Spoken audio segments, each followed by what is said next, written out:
NA 249 के ज़िमनी इंतखाब के लिए इंतखाबी सामान की तरसील जारी है। इंतखाबी सामान में बैलेट बॉक्स, बैलेट पेपर्स, अनमिट स्याही और स्टेशनरी शामिल है। मजीद बात करेंगे डॉन न्यूज़ कराची के ब्यूरो चीफ काजी हसन साथ मौजूद हैं।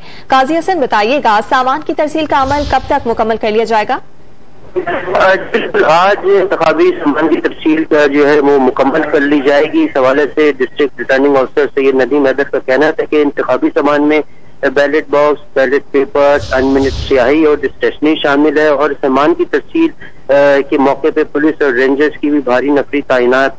District returning officer Nadeem Haider के मुताबिक 276 पोलिंग स्टेशन के प्रिजाइडिंग ऑफिसर को सामान जो है फराहम किया जा रहा है, जबकि इंतखाबी सामान हासिल करने के बाद इंतखाबी अमला पुलिस और रेंजर्स की निगरानी में अपने पोलिंग स्टेशन जाएगा और इंतखाबी अमला पोलिंग और गिनती के मुकम्मल होने के बाद तक जो है वो पोलिंग स्टेशन पे मौजूद रहेगा। जी, बहुत शुक्रिया, आप आगाह कर रहे थे काजी हसन।